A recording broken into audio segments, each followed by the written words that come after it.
Hello and welcome back to Odd Ones. I need to come up with a new intro. Today, What would you say? I don't know.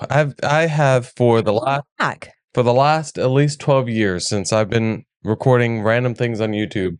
I have been saying some iteration of "Hello, my name is blank," and welcome back to the channel. My name is Earl. I have been saying that for that long. My name is Mud. But today we're gonna hop back into the freaking 5 love languages. What? You didn't say let's get into it. Oh, well, that's your other iteration. We're gonna hop into it and get into it. There's a fly attacking you. But we're gonna get back into the 5 love languages and real this time. Yeah, hopefully we won't go off into too many rabbit holes, even though we've only been recording for a few minutes now and we've already gotten into a lot of them. This time we actually have a list of things that we're gonna be talking about. If you freeze frame that, you'll get spoilers. And just before we get started, don't forget to like, subscribe, and all that other good crap that YouTube wants from you. The bell, maybe not the bell. I see that the bell is still eligible, but I don't really see it anywhere, so I don't know. I just work here. So, Lara, let's go ahead and jump into it. You know where we're at. All right. So last time we were talking about... Last time on Dragon Ball Z. Yes, sir. So last time we were talking about emotional bond, not obsession. And we identified that I was obsessed, but I'm not obsessed. No offense. So, all right. This time, again, we're following Bjorn's notes from his take on the 5 love languages, again, to disprove it. Fun fact, he didn't. And we're going to talk about, start off with demand versus request. So I'm going to let you lead the way because you wrote the notes. All right. So demand versus request is exactly... This is going to be very interesting. Why? And just go for it. Okay. Demand versus respect is exactly what it sounds like. Or request even. Oh, yeah. Request. But I like both. Dang, dyslexia gets me every single time. But there is a stark difference between you're asking for the same thing. Well, you are wanting the same thing. You're wanting somebody, let's just use the example of washing a dish. You're wanting them to wash it. What is that smarmy little smile you have going on? Smarmy. Yeah. Is that a word? Yeah. We're going to look that up too. Oh my God. We defined spirituality last time and smarmy is going to be the next one. Put that definition right here. Okay. Wait, hang on.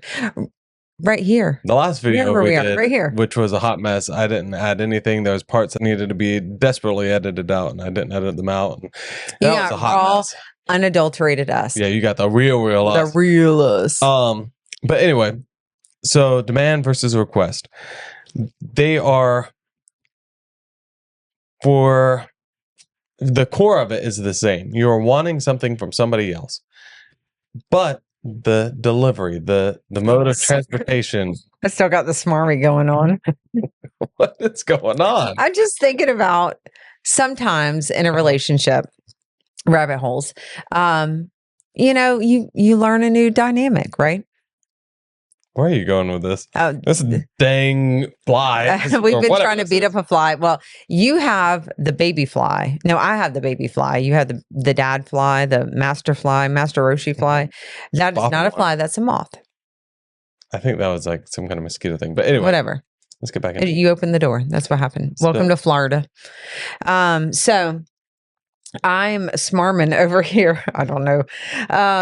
Because the demand versus request, when we have talked about this before, again, we have done some previous recordings and attempts to put this out there into the ether. But I keep smirking because today you made a demand and I loved it.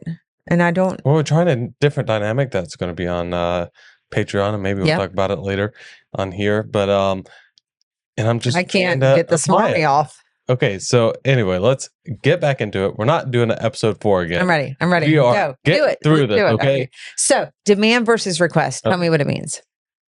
So, whenever you request something, you're asking... You have smarmy back there, too. I just see your face.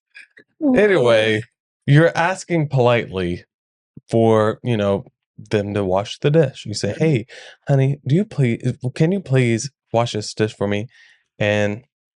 the reply. That's a terrible example. Okay, whatever. Will you please? Here's a good one. All right. So I'm going to start with demand.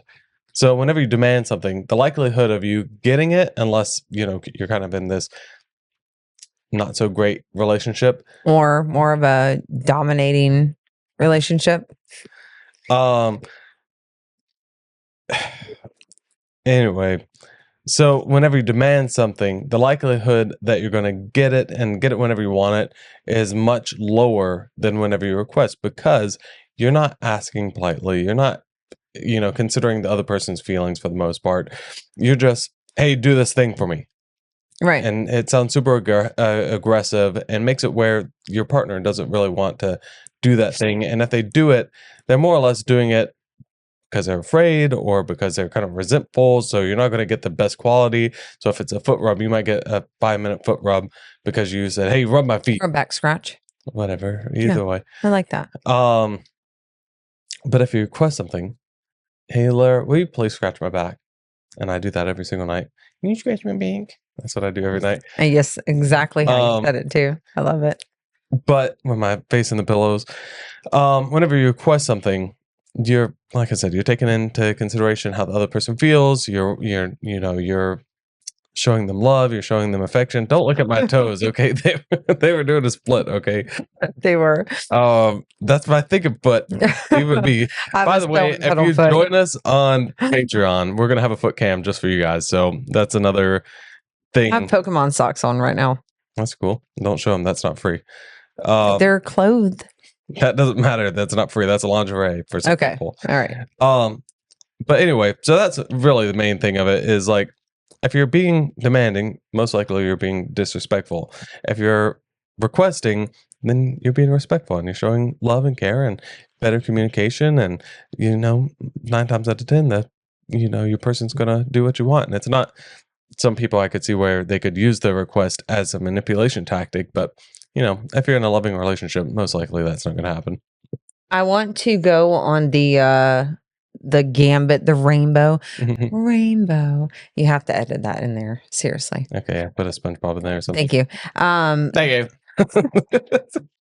I went into full SpongeBob mode. Yeah, you did. But I want you to tell me about the last statement you made as far as like the manipulation tactic, because I do want to talk about the demand versus request from my perspective and the rainbow of that. So somebody who could be a narcissist or just a manipulator in general, they could definitely,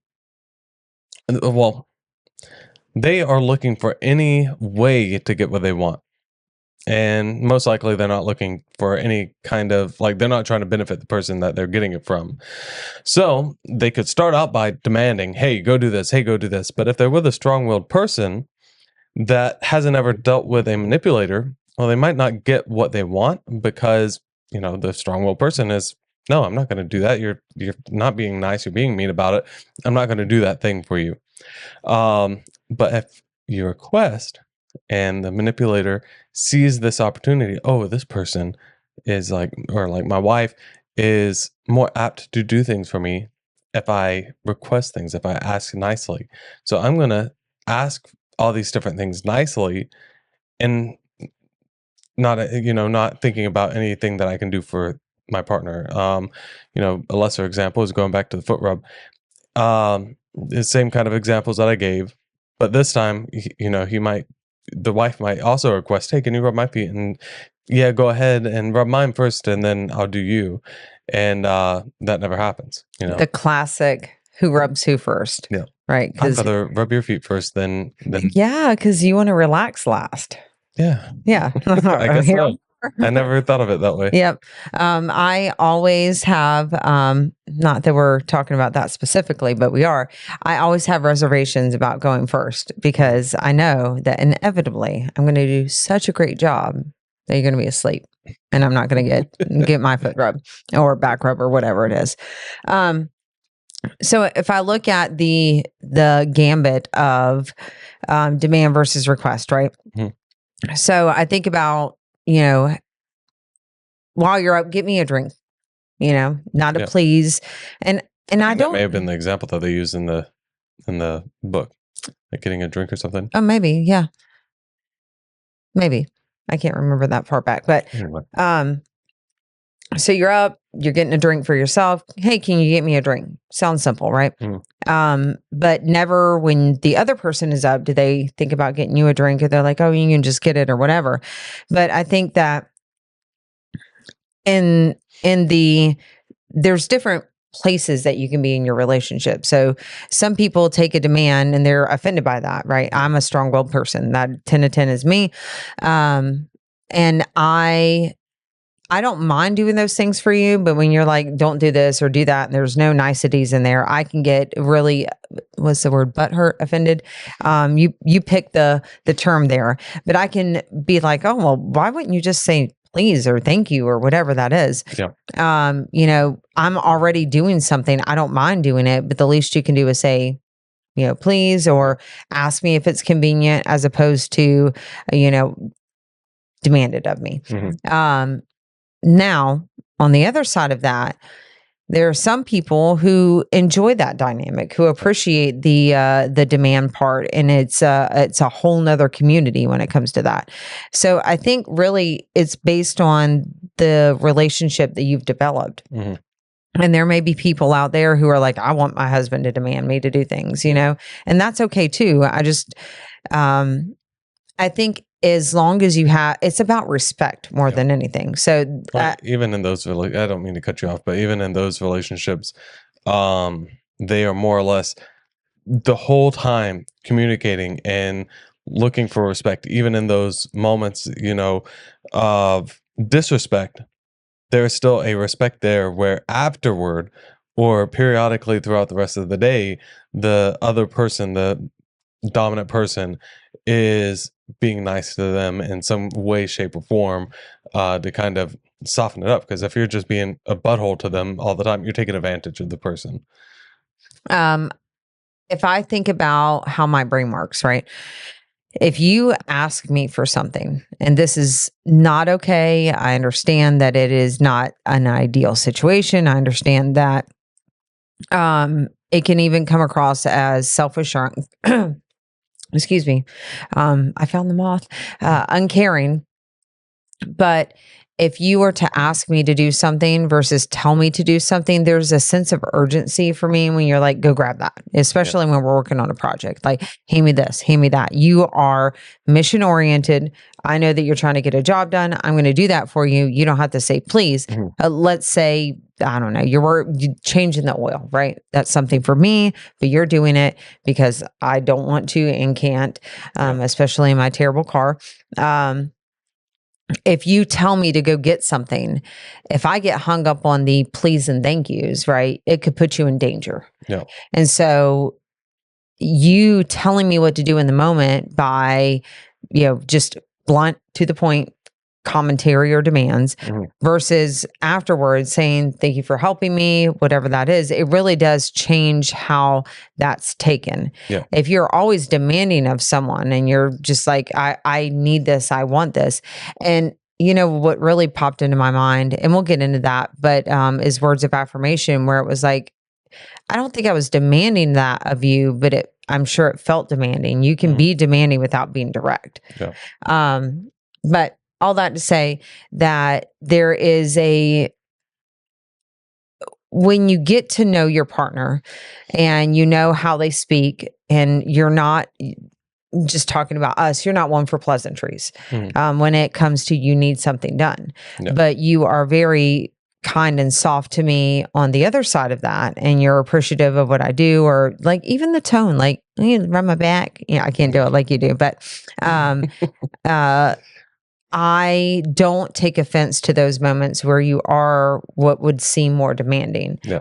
I would if you didn't have that request or respect at the other time. So, you know, I think it's just interesting as we look at the us journal and the difference between the answers that we've had maybe 3 months ago, 6 months ago, a year ago versus where we're at now.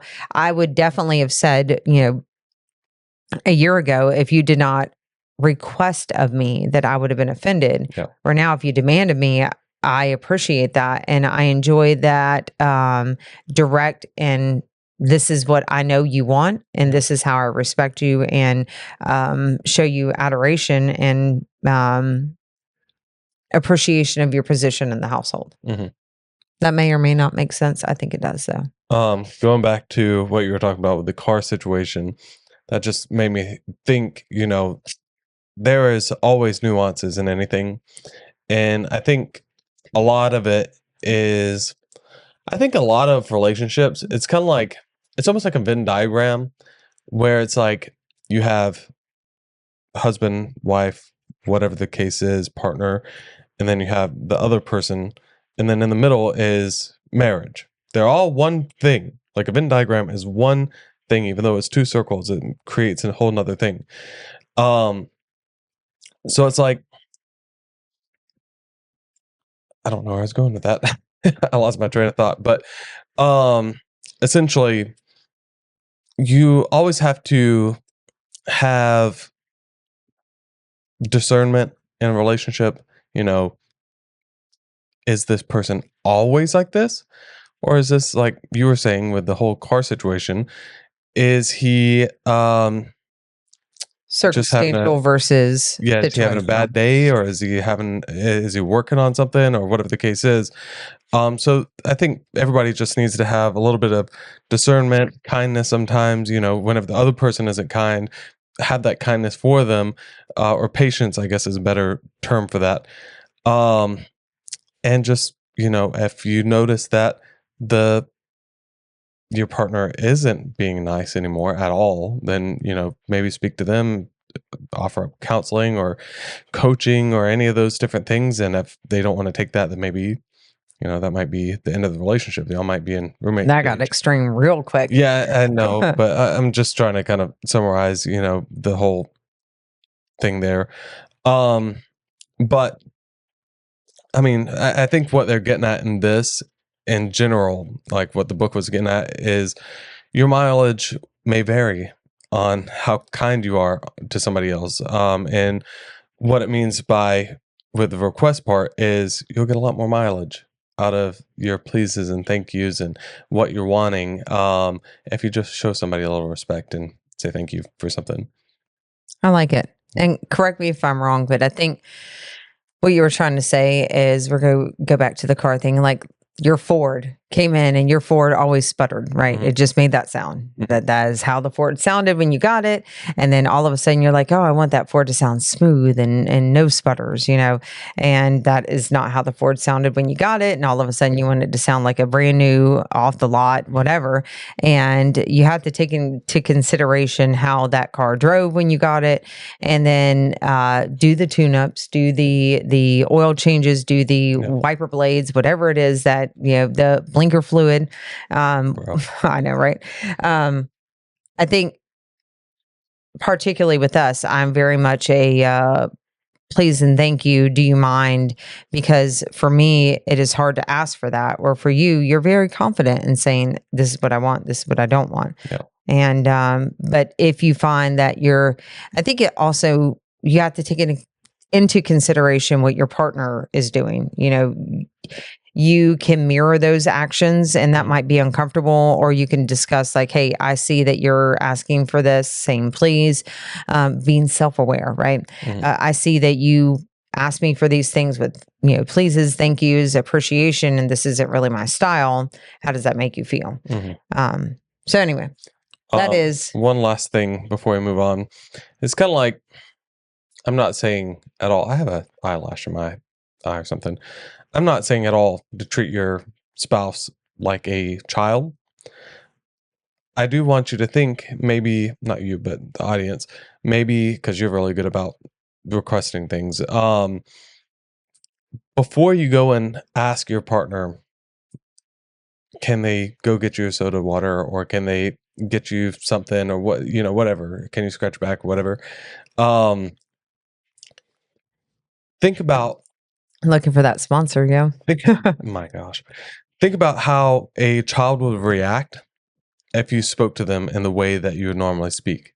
So if you go to a child, just random child or your child or anything like that, and you said, go get me a soda water, and you said it aggressively, they're going to flinch. They're going to be like, oh, whatever. They'll do what you want because they respect adults. Most children do or should. But they're going to have this kind of guttural reaction, I think. Major, yeah. Yeah. Where if you say, hey, Johnny, can you please go get me a soda water?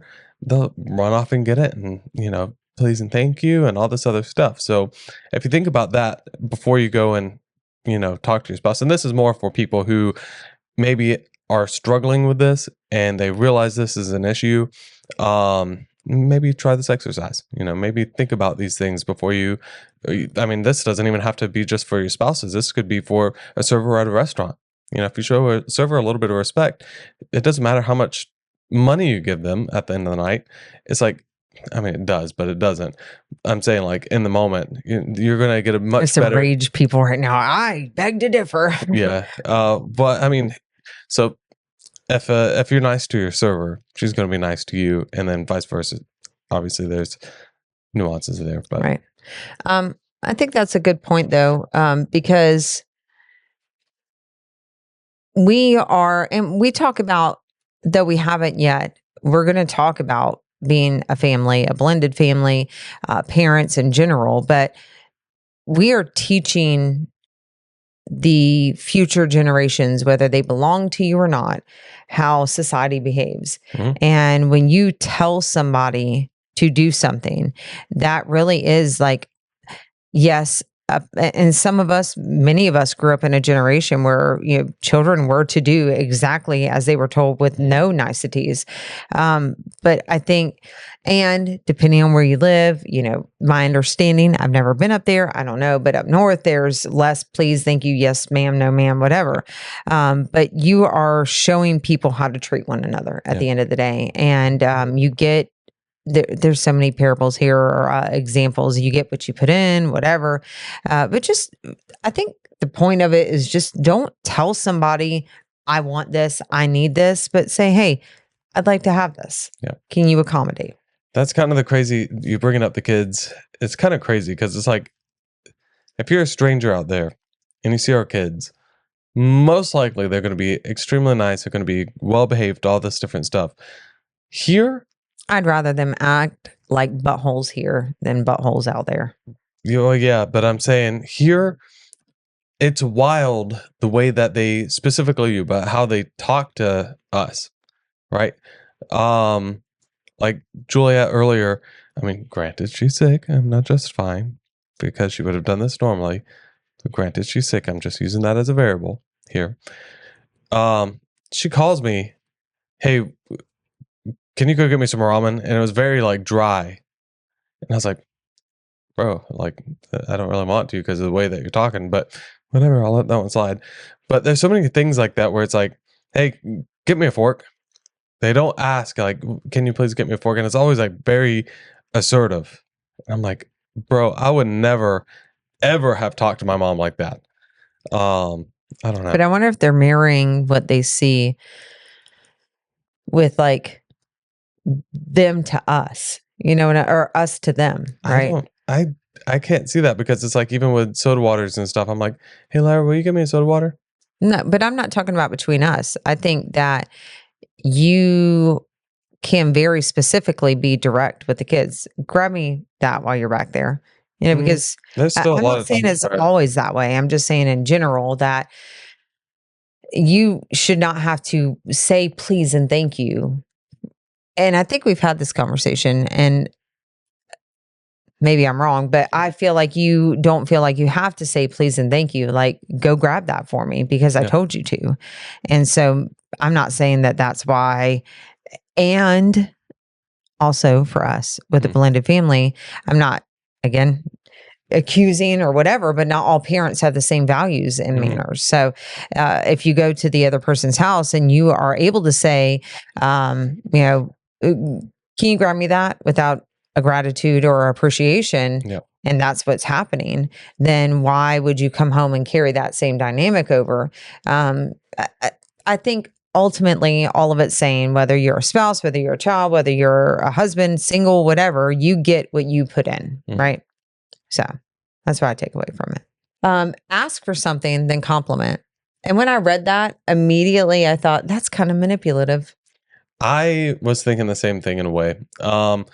I can understand because of the order of things. So the demanding versus request, and then into this one. I can understand this is a great exercise. If you're not good at that, like me, I'm not good at complimenting and saying, thank you so much. I don't know, like cooking dinner. Oh, you did a great job.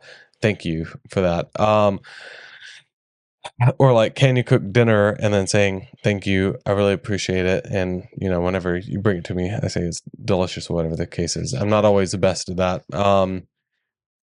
But yeah, whenever I first heard this, I thought the same thing. It's like somebody, again, going back to somebody who's a narcissist or somebody that's a manipulator, could definitely be like, oh, they're words of affirmation person. I'm going to compliment them and make them go and do what I want them to do. I think if I recall the book, what I got out of that section, and if we're in the same section, again, this is your notes from you reading it, just kind of throwing notes out there, but like, hey, I really would appreciate if you would work on words of affirmation. I really love how you do X, Y, Z, and those are very important to me. It would also mean a lot to me if you did blah. Right. So I think if you're coming to somebody, petitioning them or making a request of someone, I am very thankful for you picking your clothes up out of the bathroom and making sure they make it to the dirty clothes. It would be really meaningful to me, whether it makes sense to you or not, to close the shower curtain when you leave. Or, hey, I very much appreciate you cooking dinner and cleaning the kitchen. It would mean a lot to me if you could come sit down and have dinner with me, as opposed to putting that first. Yeah. I think that is kind of the perspective it's coming from, because otherwise, if you say, my nose super itches, sorry. If somebody says, oh, would you pretty please, or would you go get me a soda water? You are just so great at that. That to me sounds so contrived and so manipulative. But I really do think it was meant from if you're going to ask something of someone, like, this is something that you're not doing that I would like you to step up and do. Make sure that they know what they are doing right. And that hits home for that. I don't want to say so much now, but definitely previously that has hit home for me where, here you are asking me to not interrupt as an example, but what about all the things I'm doing right? Yeah. So how can you ask me for one more thing while I'm working on all these other things? And yet you haven't even appreciated the things I've done. Yeah.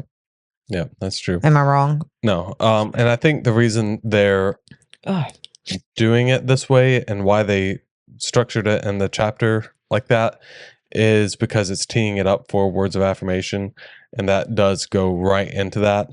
So yeah, that one's an interesting one, because if you're not in the right mindset, which I think anybody who's going to be reading the five love languages, especially with their partner, I don't think they're necessarily going to go into any of this in a narcissistic way, because you're reading a self-help book.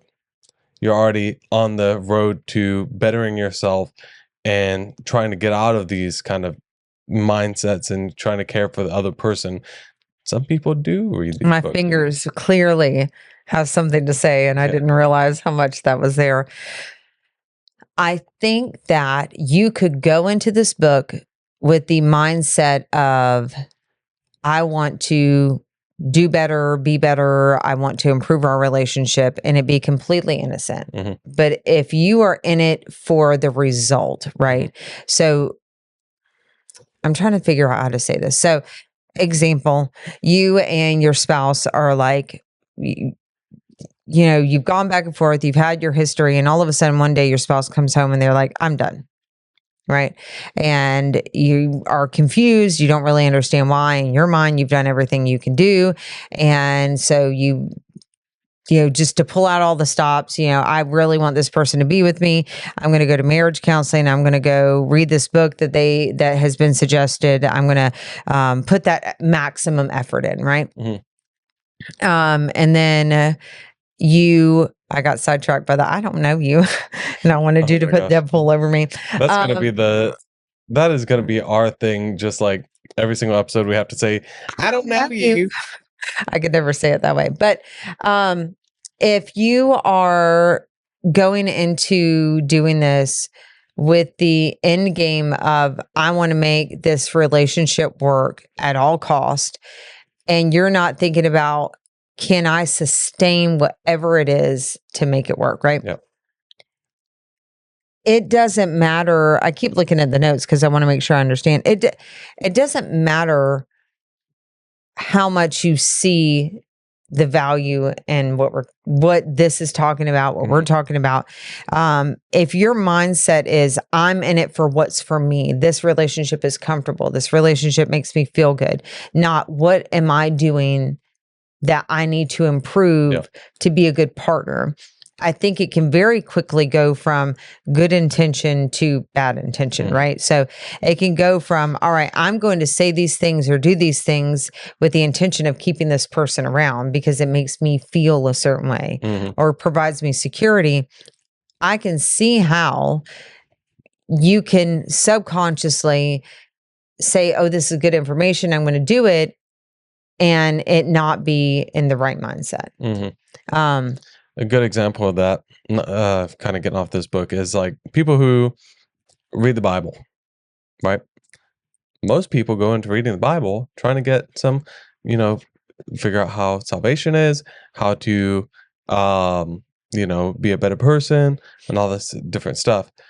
Unfortunately, the narcissistic people that don't even realize it. I'm not saying they're maliciously going and doing this, but people who don't even realize they're narcissist or don't even realize that they're manipulators, they'll go into it trying to pick it apart to now they're hyperfixated on this. This is their new hyperfixation, and they're just trying to prove people wrong.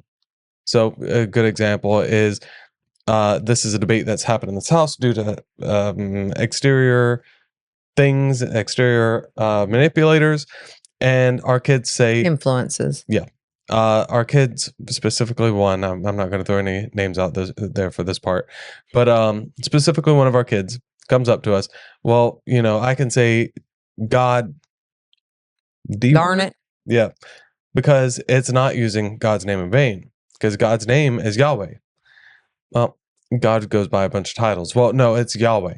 That's what it is. Well, technically, the Jews, you're not supposed to say Yahweh. That's like disrespectful. Well, that's not his name, so I can say it all I want. So, and then there's a lot of different examples like that where people just try to prove each other wrong, not just with the Bible, any holy book you pick up. But it's the same kind of thing with self-help. You go into these trying to, better yourself.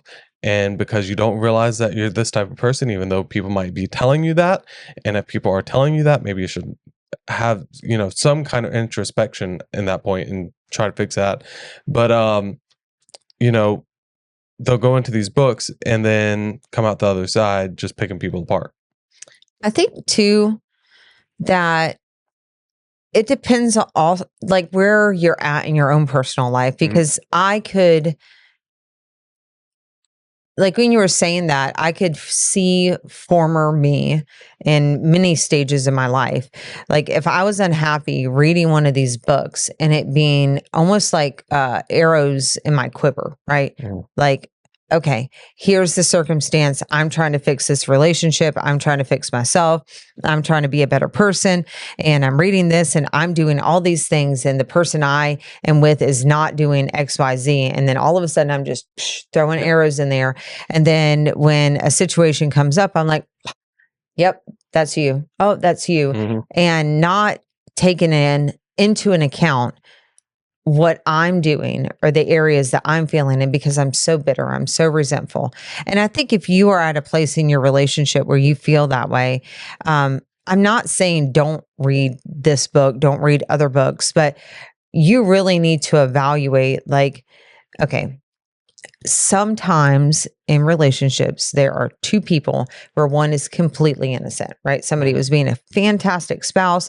Somebody was doing all the things that they should. Most of the time, when you really get into things, like if you're with somebody who you are the innocent in that, you probably have hangups you don't realize that got you into that position to begin with. I'm not saying it's right. I'm not saying anybody should treat anybody negatively or has the right to do that. But if you are going into anything with the expectation of, I need to be validated, right? It's probably because you've ended up in a situation that maybe you didn't know yourself enough to know, draw boundaries. Maybe you didn't know yourself well enough to say, I don't want this, and walk away. Yep. Maybe it was circumstantial. Like, you hear a lot of girls who say, I just want to get out of the house, out of my home. And for them, whatever person they were with was an escape from that. Yeah. A lot of people, young people, don't even realize, like you said, they don't even know themselves well enough to know boundaries. Right. So, they know the icks, but they don't know the boundaries. Right. Sorry. That's pretty good. You're so trendy. So if you're going to go into any book, whether it be the 5 love languages, whether it be a self-help book, whether it be counseling, whatever betterment from whatever perspective you go into, please make sure that you're going into it with the understanding and the expectation of, I need to first reflect on me and then reflect on whoever I'm in the dynamic with, parents, kids, spouse. Because if you don't know yourself and you don't know where your shortcomings are, it becomes very easy to aim comments, thoughts, situations at someone else. And I've been guilty of that with you. I've been guilty of that with, and there have been times I've aimed it at myself and I really didn't need to. I think we're all guilty of that. Yeah. And so just, when we talk about these things, and, we're going to talk more about the specific 5 love languages, but when you guys hear us talk about these bullet points from our own perspective, just know that you have to go into whatever you're doing, especially as a couple, first reflecting on you. Yeah. And then you can evaluate the relationship. Yeah. And just one thing that you can do, one exercise that you can do, is pick up a book. Any self-help book that's reputable. You don't want to just pick up something that's a waste of time. That, a lot of, I was reading a bunch of self-help books, and after a while it was kind of samey. But let's just take the 5 love languages for an example. Go through it by yourself first. Write down notes, just like we did. And in each one of these notes, write down like 2 sections, pros and cons kind of thing. And in that, in the pros part, just for an example, demand versus respect. Well, in the demand part, how often do I do that? Am I good at requesting things? You can put that in there, on the request side, and just do that through each section. If you have enough time to sit there and do that. And by the end of the book, you'll understand, okay, so these are the things that I need to work on, and these are the things that I'm good at. There's been times while we've been reading this where, just this subject, ask for something, then compliment. I'm not good at that, and that is something that I can work on.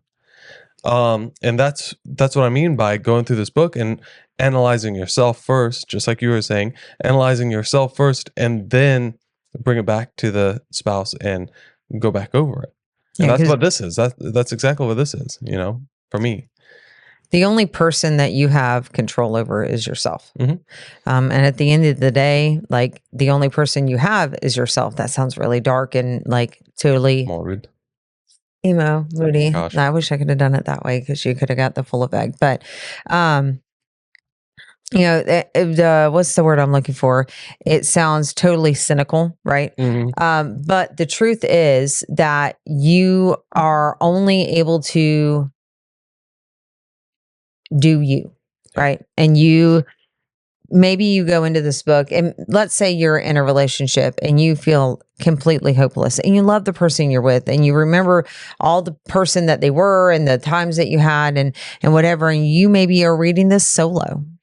Or you are reading this in hopes of inspiring your significant other, showing them that you're involved in it, or maybe giving them the book or whatever it is.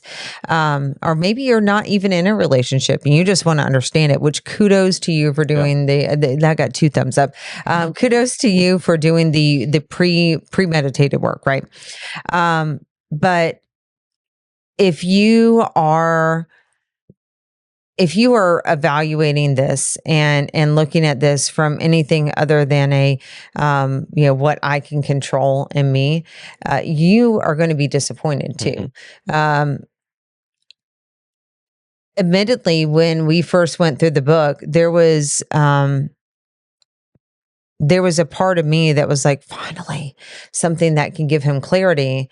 But then the more that we discussed and the more that we unfolded this book, and again, our views have changed on that, but the book and the bullet points and all that. But, I came into it with like, oh, you're going to get some insight. And I never really looked at myself. And so I can't stress enough that, just like you said, be open with who you are, because we're not perfect. Anybody out there, I'm seriously trying to express this in any way I can. I struggle with perfectionism. It's gotten a lot better over the last few months, but it's taken a long time to realize that you're not going to be perfect. And if you're with somebody who expects you to be perfect, it's not healthy. And if you expect you to be perfect, also not healthy. We are flawed beings. You're not going to pick up this book and be like, oh, I'm good at A, B, C, D, whatever. Like, you're not all going to. the 5 love languages, and I'm Exactly. all of them. Right. We're not all the same, and we're never going to be able to, I don't know why my brain said juggle and sing and dance and do math well. I don't know. I'm just coming up with things. And I can also do brain surgery and computer program and interior decorate. Like, it's just not real. We're all humans. We all have areas of opportunity. What you want to be is in a relationship or with yourself where you can say, I'm not perfect, but I know I can work on things. Let me first discover that for myself. And then hopefully you're in a relationship where the other person is willing to look at things themselves. And let's say you're not. Let's say you are in this for a last ditch effort and you realize like, hey, I'm doing the best I can. I need to work on this. But I see that my partner is really flawed in this area, or inadequate just sounds equally as offensive, right? But my partner is not great in this area. Sometimes you might be able to inspire that change. But at least you can walk away knowing that I did all I could. I knew myself well enough. I controlled my areas of opportunity. I improved where I needed to improve. Yep. So that takes me back to I have two things. And I see that we're only at 45 minutes, so we'll do one more. But that actually brings me back to the Venn diagram. That's what I was trying to say. Oh, yeah. He needs to work on her. He needs to work on him. And then after they both do the work, then they can have that healthy relationship. And that's, the middle of the Venn diagram. And then the other thing was, whenever you're talking about the bow and arrow and the quiver and everything like that, and this is actually a great example of self-help and self-help books and all this different stuff. So the other night, I was listening to a guy talking about ice baths. That was one hyperfixation that I had one time. And I was like, you know what? I'm going to do an ice bath. I'm going to go in there, get the little bit of ice out of the ice maker, throw it in the tub, and lay down in it for 5 minutes. And I did that, and I was like, oh, this has so many health benefits, and I've done it twice. But this has so many health benefits, scientifically, blah, blah, blah, blah, blah. And I get up, and I get out of the tub, and just a fleeting moment, and it literally, I laughed out loud about this. I said, I'm better than other people. And it's so stupid because I'm getting in this tub suffering, bringing the suffering to me to get healthy, not to prove anything. Dopamine, man. Like, you get out with a little shrimp and who's sitting there saying, oh, look at me, I'm better than anybody else. I'm just like, that's how you feel when you work out, though. I'm sitting in a little bathtub with melted ice. Not even a lot of ice. No, just a little tiny bit of ice. Basket of ice comparatively, where these people are like chopping up like full panels of ice. I mean, the guy that I was watching was in a lake, ice cold lake. So, Larry, you want to do the next one? So we're getting into words of affirmation here. I'm still just thinking about the little shrimp and you being better than ever. I could hear you laughing out loud. Before we move on to words of affirmation, I wish that we had really gotten into this topic beforehand, and I would like to move into words of affirmation on the next podcast. If that works for you, that works for me. But I think that there are stages in life, right? So when you're a teenager, you're kind of, no offense if you're a teen, but your brain chemistry really makes you a mini narcissist. And it's okay, because when, like, genetically speaking, when you were at that age, historically, right, with all of humanity for the most part, when you're 15, 16, you're being sent out into the wild. Like, you are now a man or a woman. You're having kids. You're taking care of, the tribe as a whole. You are going out hunting with the men. I don't know how many, like if you look at humanity, how many people actually went out and had to hunt and gather at that age, or went out. What are those things called where you like go out by yourself in the wilderness and like discover, can you survive? We just talked about this in the last podcast. Now I I know. can think of it. I don't know, just like a proof of being a man. Yeah, whatever. So that thing, me. and it's right there. You are going to be about testing the waters, and you're going to be about, like, what is it that keeps me surviving, right? How do I get to know myself? And you really don't know yourself because there are all these social, you're awkward. I was awkward. I'm still awkward now. All these social demands and these expectations, and like, where do I fit in? And then you start, in high school, that's where you're testing the waters of dating, and again, historically speaking, that's when you really be procreating, because that's the purpose. It wasn't necessarily always for love. It was just to continue the bloodline. And by the way, who the heck decided, let's put all these kids in one box and essentially have a bunch of cats and heat? That's a tribe. I don't think so, because tribes were a lot smaller than right. But there was their own box. Almost 1,000 people in a high school. Also, the more I think about that, like, how many people had to be together to be a tribe for it not to be like commingled genetics? Anyway. Got me. So, and then when you get into like the college age, right, you are just living your best free life. You're not a child anymore. You're not depending on your parents. Everything they said don't do, you want to try. Everything sounds great. You are physically at your peak, depending on how many ice baths you take by yourself or whatever. But you are getting to know the dating pool. You're trying to figure out, what do you want? What don't you want? And then as you start to really refine that as you age, most people are getting married later and later in life, if at all, right? But I think ultimately we're all looking for somebody that you're like, hey, I could do this with you, right? And sometimes we make that choice in necessity, and sometimes we make that choice out of love, and sometimes it's out of money. It just depends, everybody's different. But if you are going to be in a relationship, it is so important to know yourself. Yep.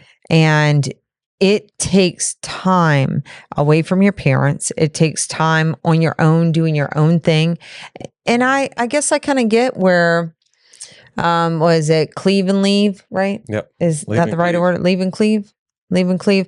You got to leave. You got to, when you jump from one dependent relationship with your parents into another relationship with a different kind of dependency, it's really hard to figure out like who you are. And I'll go back to, if you check out our shorts, the Us Journal, it is a really good opportunity before you get committed, before you ever have to, again, the 5 Love Languages, excellent book. They have it from parents to children. I think they have another version for like teens, but opportunity to understand how do you feel loved, how do you show love. There's Cliff Notes, you can find that, but really understanding who you are is going to help you better determine who you're with. The sad part, though, I'm not trying to interrupt here, but I was on a tangent anyway. Yeah. The sad part is, unfortunately, and I'm not going to get into all of this too much, but with the economy the way it is, it's like people can't separate. Right. It's like they're either going into roommate or they're going to be like Dayla and just move in with their boyfriend and not really know each other. They know each other from, maybe staying the night once or twice, or I feel like they got good little test run there though. But Dayla being an example. So, yeah. But most of the young adult world. Yeah. They're essentially like leaving mom and dad's house at 20 something and then immediately jumping into a playing house, with their boyfriend or girlfriend, and they don't really know each other. And then that's where either, pregnancy happens and then they don't want to be with each other because they don't really actually love each other, or, just best case scenario, just separating and, no kids involved. Or, like I said, people get roommates and then they're having fun for the first few weeks and then they're in a year lease or God forbid a 2-year lease. And now they're stuck with this person for the next 2 years. Right. So that all that kind of find an attorney. There may be an out. Also, having nothing to do with everything and how we're going to close out is we were watching back some of the edits, and apparently on one of our podcasts, I was like tooling with my nails, and that's what I do when I'm thinking. Right, you can watch this podcast. If you were watching my other podcast, you would know that that's just what I do. And apparently I drip super glue all down my finger. And so the whole time I've been playing with that. So I thought you were going to talk about whenever you pick the fingernail off and then that's what I thought about actually. So as I was sitting here tooling with my hands and realized that it was on camera, like if you see me over here, I'm trying to get super glue off, and that has nothing to do with anything other than I was thinking about the super glue and I was thinking about you. If I ever catch you doing that again, I am zooming in so close. Oh my gosh. Showing everybody. I don't blame you. I tattled on myself, and I actually tattled on myself because I thought you're going to watch this back and be like, what are you doing with your fingers? So that is a real relationship where you can come in here and you can zoom in on your spouse's fingers or their scissor toes while they're thinking and be able to say, you know what are you doing here? Yep. Right. And sometimes in life, we don't know what we're doing. Self-help books, as cheesy as they may sound, even if you get one gold nugget, one 2-liner, 3-liner, I don't know, maybe that suits you at the time, but take care of yourself, figure out yourself before you end up in a space where you're trying to figure out yourself and someone else and a whole other dynamic. Like you said, it's much harder these days. So it really takes some work, and love and marriage, whether between a kid, not marriage part, but the love part, being a parent, being a child, being in sibling relationships, like love is hard, right? So take all the advice you can get, take it or leave it. It may not be for you. That's okay. Maybe you don't like being demanded. Maybe you like being requested all the time. Maybe you like being demanded. Maybe you don't mind being obsessed, whatever works for you. But at the end, know who you are. Get this us journal and just answer the black or the red, because it's black for him, red for her, or whatever you want to do, vice versa. And if you don't want to read the 5 love languages, you can come here where we're summarizing it for you in a lot longer way. Right. You could listen to it on an audiobook, or you can come in here while we go on tangents. I suggest us because, old glue fingers and scissor toes here. Get out we just need paper hands in here and we'll be good to go. You know what we need? We need to redo the old farmer picture, you know what I'm talking about? The pitchfork and the lady. Yeah. Where I'm just like holding my foot up. And fingers, whatever. Glue fingers. Anyway. I appreciate everybody who's taken a moment to watch, taken a moment to comment, like, subscribe, all that stuff. We're going to keep doing this, whether you guys come here or not. It's been really cool to see the progression of this, especially because we've gone at it so many times. I know I keep saying that, but it really is outstanding to me that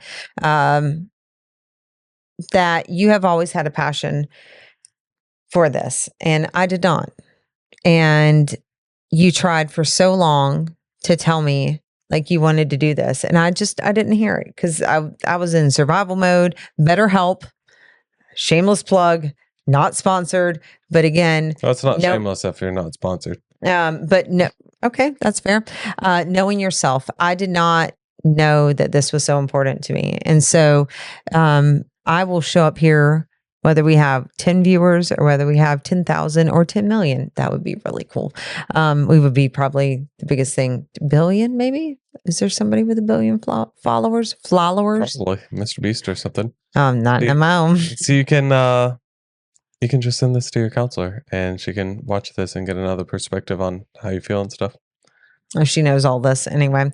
But it is very. I just keep going back to that. The fact that we've recorded this so many times, and every time we sit here in front of these mics, it's a different perspective. You guys get real us. And one day we'll have a flashback to that content, if you haven't deleted it, about the dynamics that has been and where we're at. Like, I'd love to go over the parts that we've recorded, right? Then versus now, right? Yeah, that's all gone. Oh, yeah. Okay. Well, yeah. Then you'll never know. I could be making all this up, but I didn't want to use something that didn't have an end to it. But yeah, I hope you guys enjoyed this. Y'all are officially. It just broke my heart, by the way.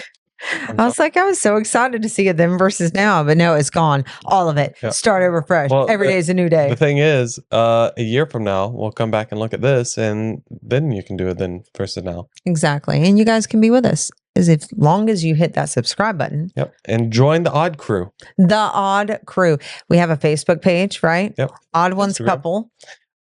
We are going to introduce the next book, so you can go ahead and start reading it. We will do that on Instagram, so go check that out. It's a good one. I'll give you a hint. It is about helping people who are addicted to technology, specific technology. Oddly enough, we have a short talking about that. So very shorty shorts. Shorty shorts. That's what I wear. All right, everybody. I hope you guys enjoyed this, and we will see you for words of affirmation on the next one. That's it. Yeah. All right. See you later. And we still haven't figured out a closeout. Nope. That's it. Do what feels good. We're odd, so we're just going to do something odd every time. Something different. Ugh. I'm glad that's your mic. All right. See you later. Bye-bye.